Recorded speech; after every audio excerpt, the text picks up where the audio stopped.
Hey there, Health Bite community. Welcome back to Health Bite, the podcast created to provide you with small, actionable bites to support you in your path towards better physical, mental, and emotional well being. I'm your host, Dr. Adrian, and I'm so happy to be here with you today. This week, I have a special guest, Atoosa Rubenstein. She is former editor in chief of 17 magazine, Swoon, and founder and former editor of chief of CosmoGirl. She is currently connecting with her community via her Substack named Atoosa Unedited. And as she calls it, it is a love letter to her readers. She joins me today for a casual conversation where we talk about her journey from a high-powered position in a high-powered world, her courageous decision to pivot, her rendezvous with weight gain and weight loss, and what that represented to her, as well as a whole host of other stuff like the Persian community, to which I can relate, people pleasing, childhood abuse, being a mother, living with intention, and so much more. She shares with us a ton of pearls that I try and highlight throughout this episode. I think you're really going to enjoy it. So here we go. Today, I have a wonderful guest with us, Atoosa Rubenstein, who is the former editor and chief of 17 magazine, the magazine that we all crazed over way back when, as well as founder and editor-in-chief of CosmoGirl. She is currently an author, as she mentioned, writing love letters to her readers in her Substack that is named Atoosa Unedited, and we can find that at atoosa.substack.com, which will be in our show notes. Atoosa, welcome to Health Bite. Thank you so much. Thank you for having me. It's super fun to be here with you. I'm so glad to have you. As we mentioned before we started recording, I have been reading your love letters, which I absolutely love. I think it is so interesting and timely, actually, your journey from going from this person who was behind the scenes, as you mentioned, of 17 and CosmoGirl, these magazines that we all fanned over as youngsters, to this kind of more mature, can I say, state of intentional living, I think is the way I would describe it. And I would love if you would share with your readers a little bit, and with the listeners, a little bit about that journey. How I went from one to the other. Yeah, I mean, for sure, when I was working, the way that I describe myself today would be unconscious. In some ways, of course, I was extremely vibrant. I was doing great work. I was having a lot of fun. The magazines were very successful. And in some ways I was embraced because I was very young when I became an editor-in-chief. I was 26 years old, which today I think women and men in their 20s are doing big things, particularly in the digital world. Back then it was kind of unheard of. It's incredible. It was kind of crazy. And so I was always being written about and all of this jizz. But my foundation was not solid enough to support that kind of like a meteoric rise. So behind the scenes, so on the New York Times, I'm this superstar, but behind the scenes, I was cheating on my husband. I just was like a different, there was definitely an underbelly. At the height of my career, I just had kind of had enough. Like I felt that at any moment I could be exposed. I remember Britney Spears had like a freak attack and it was caught on video and, with the bat and shaving her head and all this stuff. And I remember thinking, I kind of get where she's at. And Gawker, which was this, it was the beginning of social media. They were writing about me every single day, every day.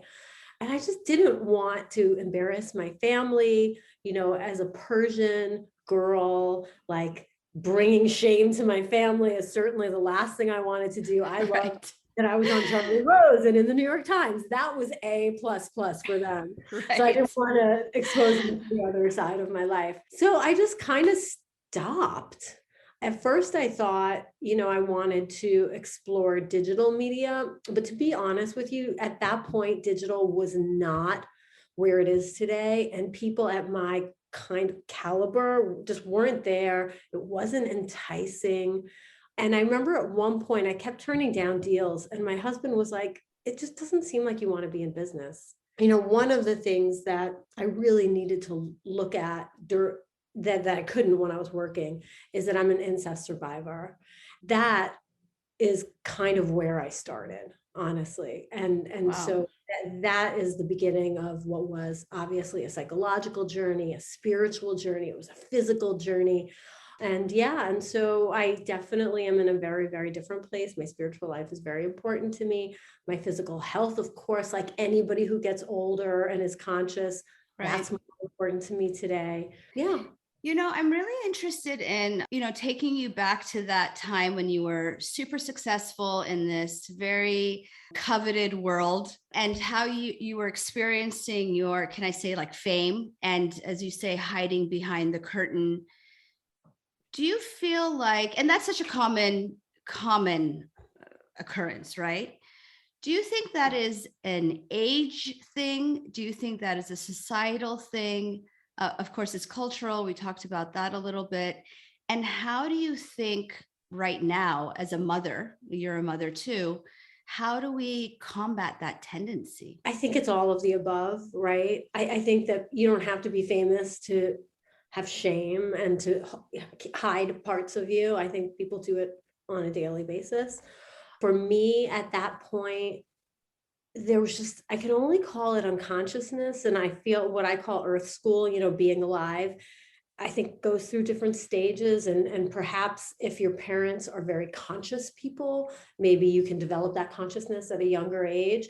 But I definitely had, a mom who, by the way, is awesome. And I learned so much from her. And she's like the best kind of beast. But she had a lot of shame, and for her, it was very much, what do other people think? How do you look? How do you present? As long as you look and you present well, I don't want to know anything else. If there's something negative, you keep that to yourself. Yes. And so I grew up protecting her, always wanting to protect her from the truth, as opposed to, so you're caretaking your parent, you're caretaking your caretaker, instead of your caretaker having the spiritual stamina to be able to hold space for you, or for me in that case. Even after, so here I am as a grown woman with 3 children in my 40s, and I'm telling my mom, I was sexually abused. She knows I was sexually abused. My perpetrator has admitted, you know what I mean? There's no like question marks Question about it. Yes. Yeah, no. My mom will still say, if this happened, why did you invite him to your wedding? Listen, I got married when I was 26. I was still completely unconscious. I was still trying to play the role of like wanting to get the gold star and getting the parental approval, total people pleasing, which is a very Persian thing to do. And so, yeah, I think it was age. I definitely think it was how I was raised. Is it societal? Maybe back then more so. Today, like confessional stuff is a little bit more acceptable, and sort of the idea of being real and reality. But I think it was all of it. But I think of, like you said, as a mother, so I have 3 girls, and one of them is a teenager. Fun stuff. Yeah. Oh my God. It is fun. For me, it's fun. I love girls. It is fun. It is fun. I'm doing my absolute favorite thing. But it is a mirror, right? It does bring up, all the things. But I love it. Like like, they are my earth school. Man, what they project back to me, it's like, oof. But at the same time, unlike my mother, I want to grow. I want to learn. I want to see the hard, the stuff that's hard to digest, so that I can digest it and grow. But with my children, I really try to take shame out of everything. I admit when I'm wrong. I never, ever, ever try to play that card of, I don't know, like if I do something wrong, I'm always upfront about it. It's a different kind of parenting right now, right? I mean, it is an awareness. It is a consciousness. I think, I'm not like reading like Dr. Shefali's book, trying to be the conscious parent. Because like honestly, she's awesome, but she makes me crazy. And like I'm not trying to be perfect. I'm sure she's not perfect. I'm just trying to learn, from I was sexually abused because my mother was sexually abused and never wanted to talk about it and never talked about it, period. And, looked the other way when things were not right out of fear. So I just try to look my fear in the face, whatever it's about, just talk about it. And, we'll see, we'll see what my children say when they're 40 something. And I'm sure I've messed plenty up. Well, I always joke that regardless of what you do, we should always keep the jar for psychotherapy in the future, right? Yeah, Pennies in the jar. Future. I mean, my kids are all in therapy. We love it. So, I like also this experience you describe of the pivot, because I think it takes a lot of courage, first of all, to give up a position of prestige. And I think that a lot of times people stay in places that don't serve them, whether it's a job or a relationship or any kind of situation that does not serve them. In my book, Hungry for More, I describe that as a hunger, right? Like it creates an itch or a hunger that needs to be addressed. And yet people are afraid of that pivot. It sounds to me like things came to a head. Is that right? Or how would you describe your pivot out of that, again, coveted world to a more authentic place? Yeah. Well, first of all, it took a long time, right? So it's not like one pivot from Sure. I'm a fake bitch to I am the next Dalai Lama. It definitely didn't happen like that. Or I'm a spiritual guru. You should tweet that, by the way. Fake bitch to spiritual Dalai Lama. Very proud of my fake bitch past. It's interesting. What I always tell people when they say, oh, that must have been a hard decision, or this must have been a hard decision, because even my divorce, right? I was with this guy for over a quarter of a century. When the fruit is ready to come off the tree, pops right off. And it's not a hard decision.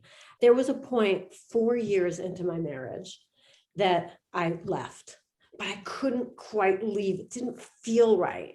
And so I stayed, and I kind of wasn't done learning yet. And then when it was ready, when it was time, and the fruit came right off the tree. And it was the same with my job. I had created CosmoGirl, which was, by the way, in its basis, more spiritual magazine. So this has kind of always been there. Like I joke and I say fake bitch. I wasn't really Of course. It was it was deep inside. The seeds were already there. Yeah, I just wasn't traumatized. I was a person with a lot of childhood abuse that had been unprocessed. When I went to 17, I was there, it was easier for me to leave 17 because that wasn't my baby. It was not a spiritual magazine. It was like more hair, makeup, celebrities. I gave them a television show with MTV, dressed it up, made it great. And then when my contract was done, I felt like the apple was ready to come off the tree. It was kind of an easy decision. It felt like a baller move. Like I definitely did feel like, wow. Because that week, I remember the week that I resigned, Vanity Fair wanted to do a profile on me. Like I had been on Saturday Night Live, like maybe like they spoofed me like a few weeks before.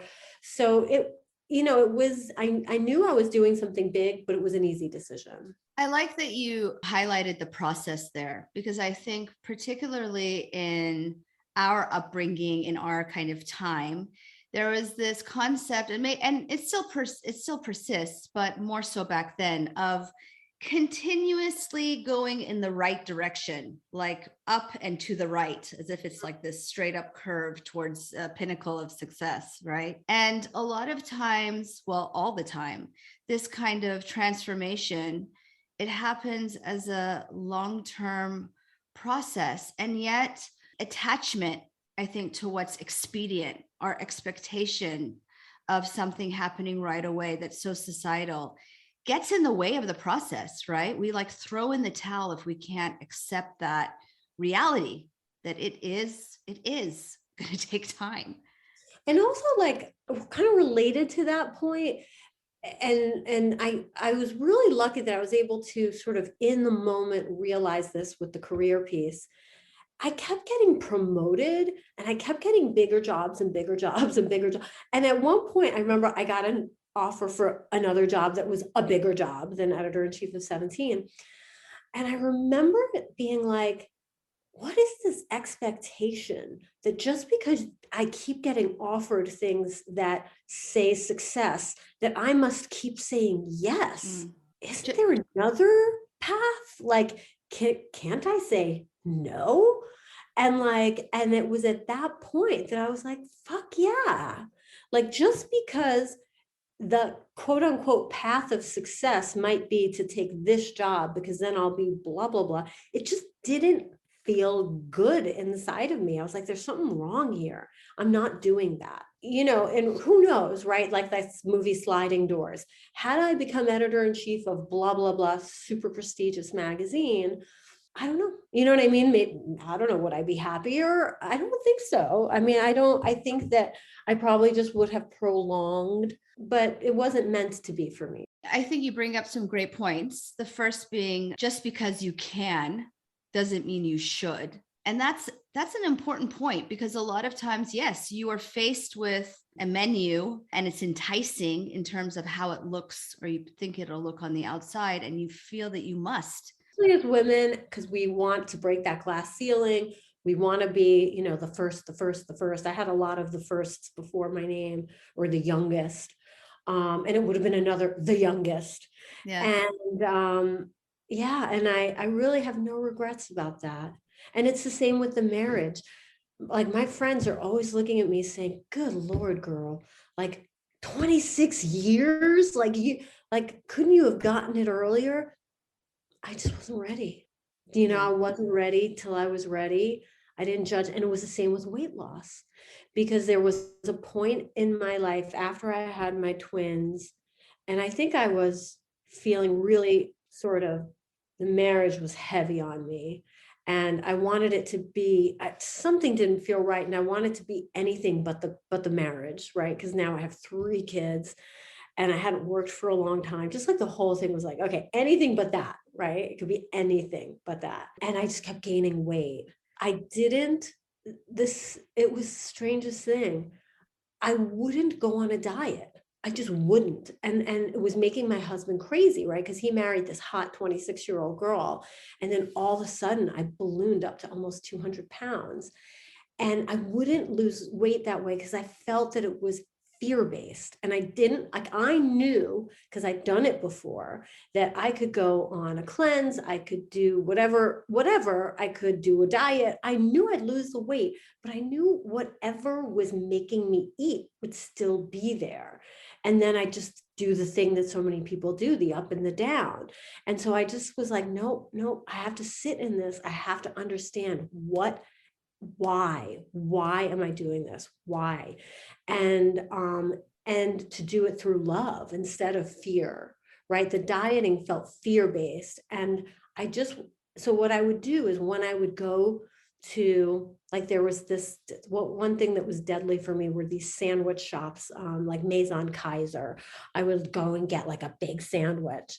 And when I'd go and grab one of those, or like a cream puff or whatever, I would just be like, what's going on for you? And I would literally talk out loud to myself. I want to dig into this a little bit, because there were stages, right? There's a stage, which I want to come back to because I don't want to lose the momentum here, but there's a stage where you're, in that world of 17 magazine, and presumably needing to keep that image as the editor of that magazine.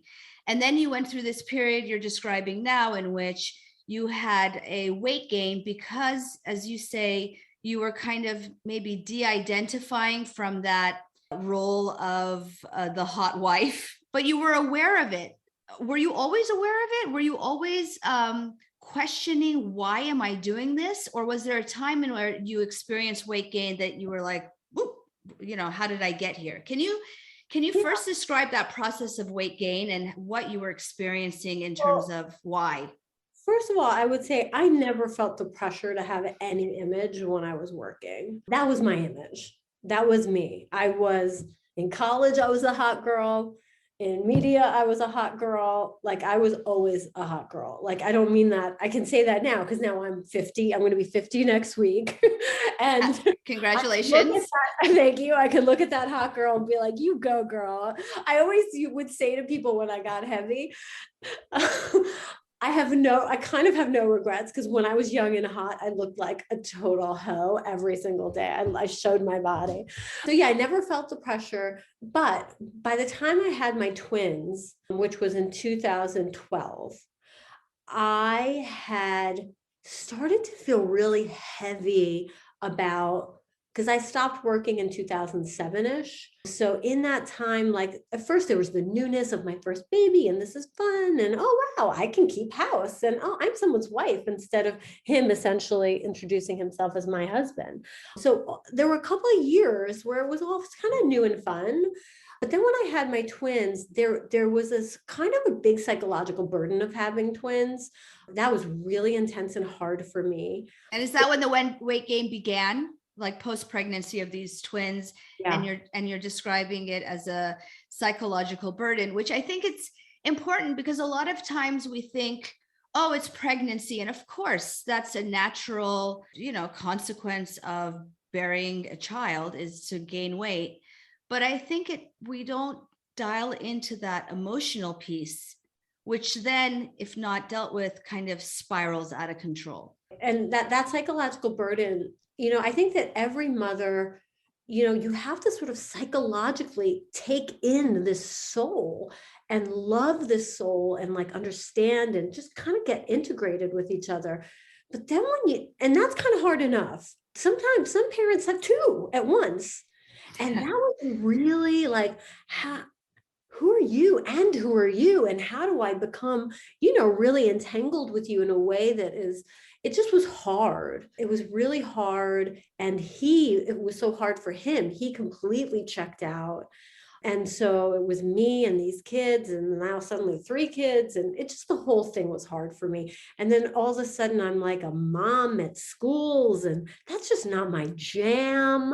I am that person. I am very much like, I like to work on a team and I like to be creative. And it was a different stage of life. And it is hard, right? But we don't talk about, especially in that early stage, I think the way motherhood is portrayed is, everyone kind of pops back into shape and they're happily breastfeeding and riding around in a cute little carriage looking stroller. I think if more people really talk about how hard that process is, how hard the breastfeeding is, then it's less of a psychological burden because we can accept that it takes time to integrate that relationship. Yeah. I mean, I do. Yes. But I will tell you that I still think no matter what, that's the piece we need to talk about, is that these are souls. These are new souls that you have to really gel with and that you have to get to know and just get integrated with. Because it's like, we know that the breastfeeding is hard. We know that the sleep is hard. And it is. All of this stuff compounds. But no one talks about this human. And in my case, 2 humans. Some people have 3 or 4 at once. It just was really hard for some reason psychologically. And then there was I wasn't really into my husband. I mean, I hate to say it like that. He's a cool guy. He's wonderful. So many wonderful things I could say about him. But like, I wasn't into him. Would you say that kind of, I'm going to call it hunger for connection? Would you say that fueled the weight gain as well? 100%. Like I was feeling lonely. I was feeling empty. I wanted a connection. I wanted creativity. I mean, there were so many things I was hungry for. So I was just feeding those and all. Yeah, I was just feeding myself instead. So it was really interesting about like during this time, I started to then just write my memoir. And in writing my memoir, I became reacquainted with who I was pre-working. Because once you start working, and I'm sure to a large extent, you experience this too, like you become almost a stamp of a person because everybody who meets with you expects the person they know you as professionally, and you have to keep being that person over and over again. You fall into this kind of box, into this role. Yeah. Right. And there's so much, you're dynamic and you're changing all the time, and there's just no space for that. And so I had become really good at being a stamp of this person called Atoosa Rubenstein, who is like a girl power advocate. But I was just there was a lot more complexity to me. So in writing this memoir, I became reacquainted with that complexity. And so I had so much more compassion for myself. And it was through that lens of compassion that when I would reach for certain foods, I would just do a check-in, be like, hey, babe, are you okay? I love so much of what you just said. I think is so important that, number one, and I talk about this a lot because after the book got published, a lot of people were like, well, how do I know? How do I know my hunger? How do I figure out what my hunger is? And I mean, any introspective process, I think, can bring this about. But writing is such a powerful tool, I think, and to your point, to really explore. And it comes up, right? I mean, it comes up as you are engaged in this process. The second, Artist's Way is great. Have you ever done the Artist's Way? No. The system that Julia Cameron created. One of the components of the Artist's Way is that you write 3 pages longhand every morning before the morning pages. The morning yes, pages. Yes. And I still do that. And my morning pages are so helpful for me to do that check-in, because you're never safe from hunger. You know what I mean? Like, sure. Never goes away. Yes. It never goes away. Yeah. And it might pop from this part. It morphs or evolves. Yeah. And it's a really great way of just sort of tapping into your subconscious mind. I love that. And yes. So I think one takeaway point, because we always like to talk about actionable bites on Health Bite, is really using that very early morning or beginning morning, early or not, our time to just write and to make it a routine or a practice to do the morning pages, 2 or 3 pages every morning. And that is when you really get to tap into kind of that subconscious space. The second thing I want to highlight is this place of compassion that you came to, and how it sounds like that was a catalyst for change in terms of how you were treating your body. Because oftentimes, and I think, well, if you believe the data right now, 49% of the population has experienced weight gain during the pandemic. And even before that, 80% of the population was overweight or obese. Nobody likes that term. So let's just say overweight or has excess weight, right? That's a hell of a lot of people who are struggling with this, and who may be at this point, now we're at the new year and everyone's into that new year, garbage in terms of resolutions, right? That they're grappling with this. Oftentimes I would say almost all the time, when we grapple with this issue of excess weight, it is from a place of shame, self-flagellation, or self-deprecation. You think you can bully yourself into change. And that is so false. And one of the reasons New Year resolution is a big bully. It makes me so angry when I see the cleanses and everything for January. Absolutely. But this place of, and this is science-based. I mean, there's many medical scientific studies that show when you can approach yourself from a place of self-compassion, yes, you can have a goal to lose that 20, 40 pounds. It doesn't take away from your goal. But if you can approach it from a place of self-compassion, you are much more likely to change. And this is such a hard nugget to get people to swallow. So I really want to hone in on that. It was very intuitive for me. Like, I just knew that, and it's probably because I have a spiritual practice, and but something about, I knew it had to come from love, because I'm not somebody who necessarily was battling weight my whole life. This was like a new thing. And I think that's probably why I had curiosity about it, as opposed to judgment. I wasn't like, oh, Atoosa, you're such a fat, like, gross. I just was like, huh, this is strange. What's this about? And so it was easier for me to access compassion from curiosity as opposed to judgment. So you never had that, I call it the NASDAQ in your mind, that like running thread of negative thinking. That wasn't something that you faced. I had a running thread of attention to the topic. Like I was very aware of it. It wasn't like I woke up one day and I was like, wow, I'm 100 pounds heavier. It wasn't like that.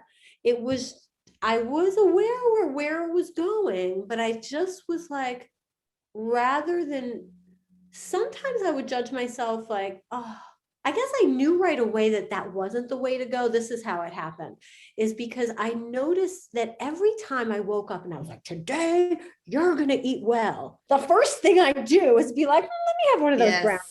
Yes. Yes. I just was smart enough to know, like, that's not working. Yes. That's not working.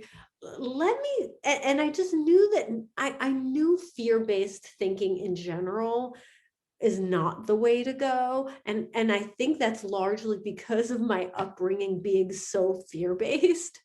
And so I knew I wanted to try a different You had way. experienced it already. You had experienced Yeah. that. I think that everybody has that intuition, right? I think everybody has that. I mean, you say that you have this kind of spiritual inclination, but I think everybody has that intuition that they're not serving themselves when they speak from a place of shame or fear or bullying. And I always tell people, like, how do you feel when you say something, right? If it doesn't feel good, then it's probably not the right approach, right? If you feel bad inside, right, or feel like this isn't something that you would necessarily say to somebody else, that is not your intuition speaking. That's right. And so, as opposed to, because as I hear you and speak, and you say that this isn't something that you've grappled with, you were lucky in that sense. There are a lot of people who grapple with it and have since childhood, but even for them, I want to say that the intuition that you're describing is there. It's just that they haven't slowed down enough to listen to it. Well, and the other thing I would add to it, there's two things, because my husband, who, by the way, he is like one of those guys, same weight as he has been in high school, kind of manorexic, to be honest. His father was morbidly obese. Mm.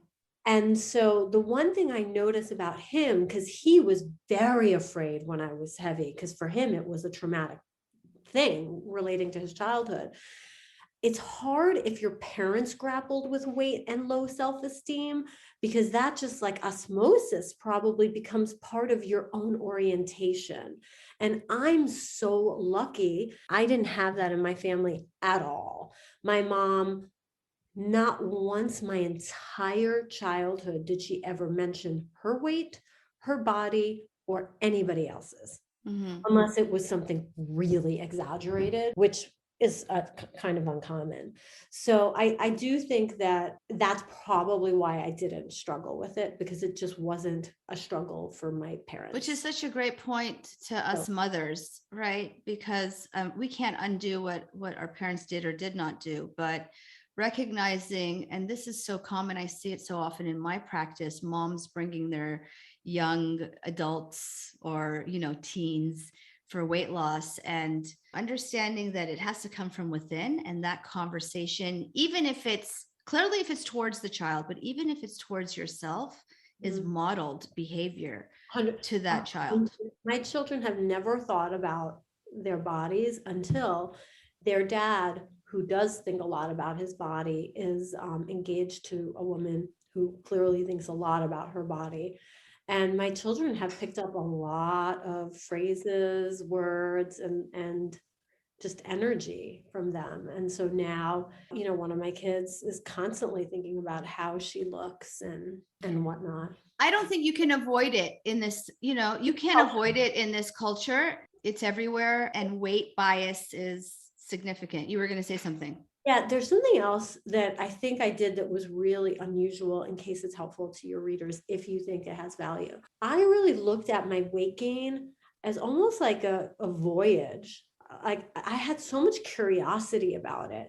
I knew that I was going to learn something from this whole experience that added to the lack of judgment. Yeah. Um, it was Yeah. like a stop on my journey.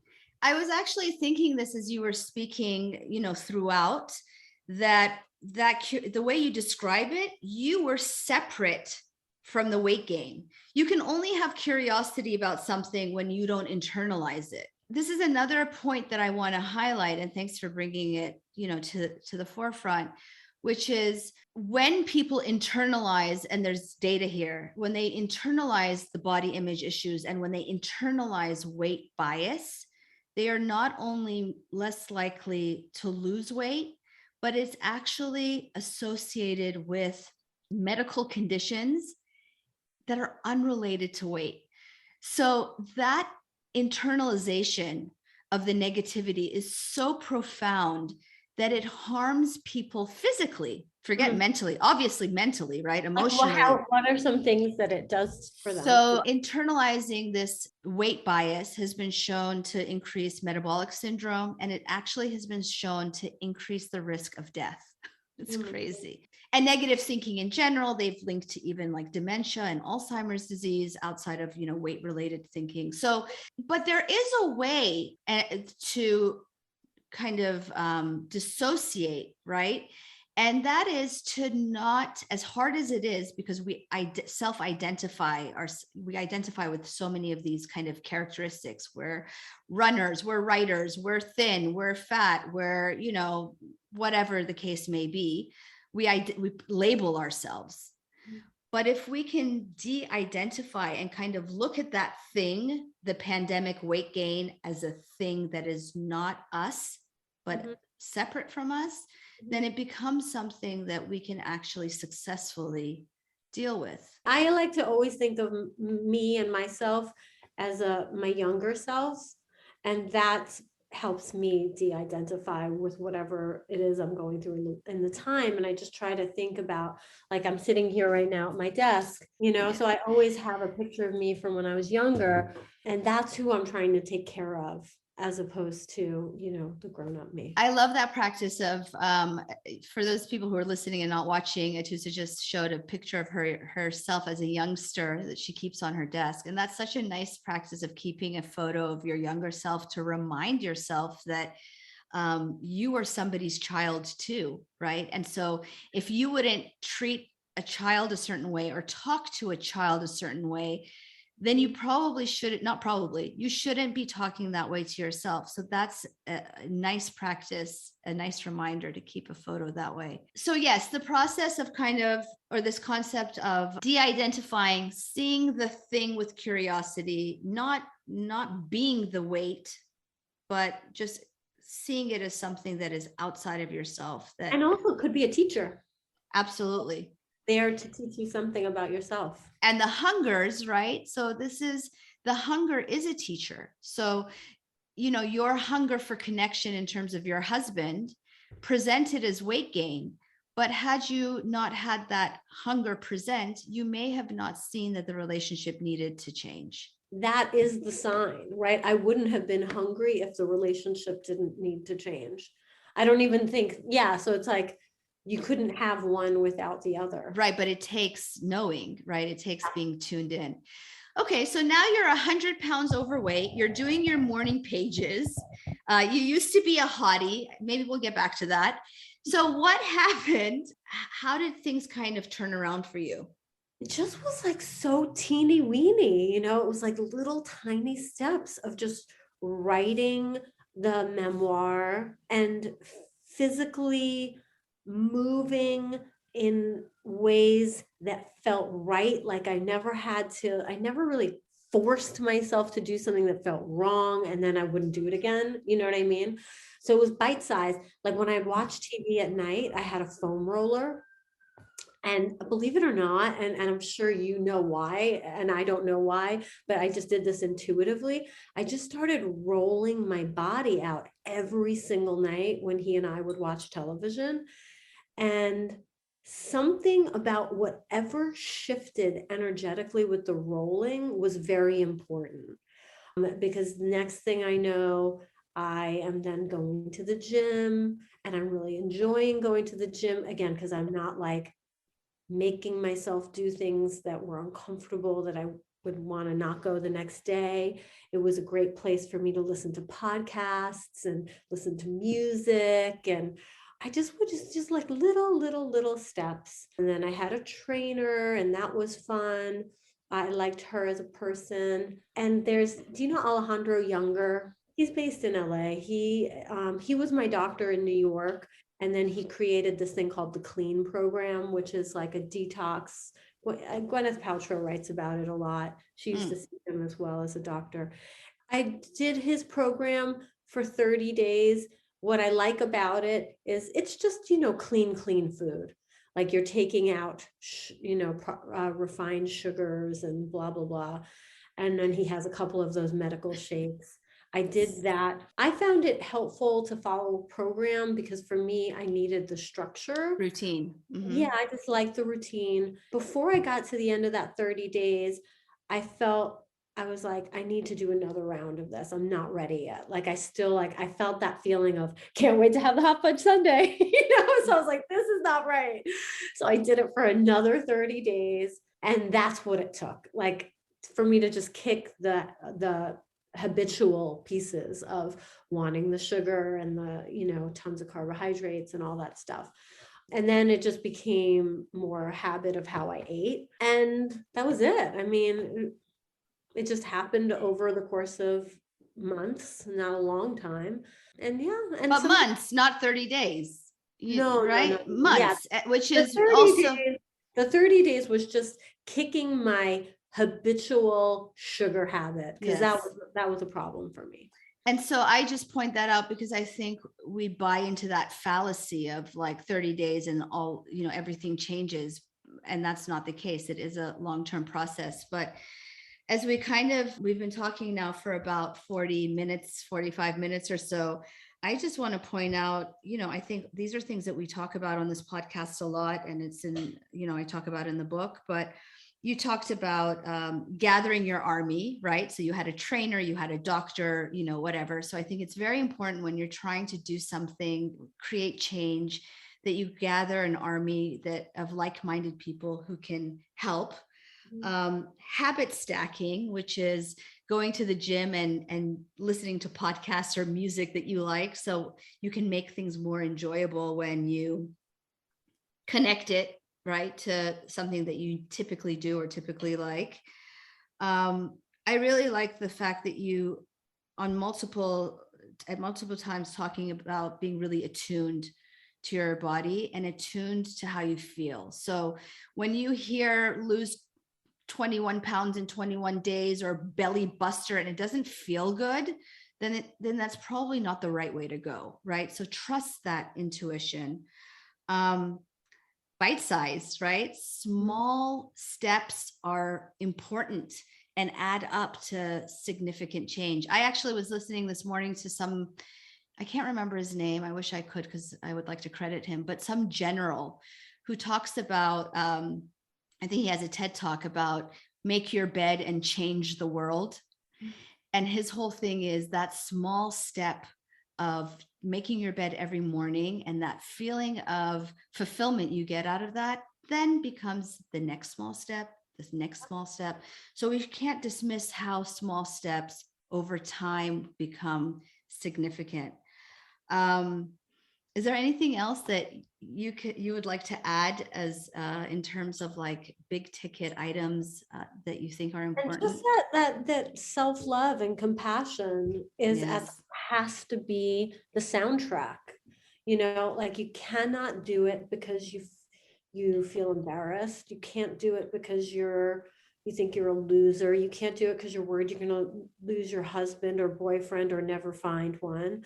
You have to do it because you deserve to be happy, and you deserve all good things, good health, good relationships, good, it has to come from that place of love. And, sometimes I think people think that sounds so woo-woo that they just want to skip over it and be like, Yeah. yeah, I'll do it this other way, but that you can't do it. You'll keep going back until that foundation is built in something positive. That's Yeah. been my I experience. think that's such a perfect nugget to end with. And I'll just add to that, because people do feel that it's a little bit ooey gooey. And also, even if they, they don't know quite how to start. And so I would say that if you're interested in cultivating self-compassion, there are practices out there like self-compassion meditations. There's books about it. There are practices like the morning pages, and just, even the practice of spending, quiet time with yourself, 5 minutes outdoors of quiet is a way to kind of cultivate these practices. So if self-love and self-compassion sound ew, those are some steps that we can take to initiate that. Thank you, Atoosa, for Thank you joining so much me. for having It me. was This a really really nice fun. conversation. Thank you. You're so smart. I love that your patients have access to you like right there. And you just are such a wealth of both compassion and information. It's really. Oh, that's kind of you. And you as well. And we'll remind our listeners that they can get more of you at atoosa.substack.com, listening to or reading your love letters, as they say. And I hope that we get to talk again soon. Thank you. Me too. Yeah. Thank you. Well, that's all for this week. I want to thank you for your time, and specifically wanted to thank our gracious guest, Atoosa, for joining us this week.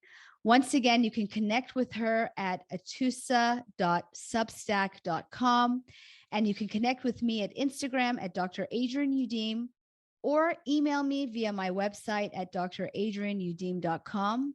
I do see every email and I do answer. Have a great week, and I'll see you next time.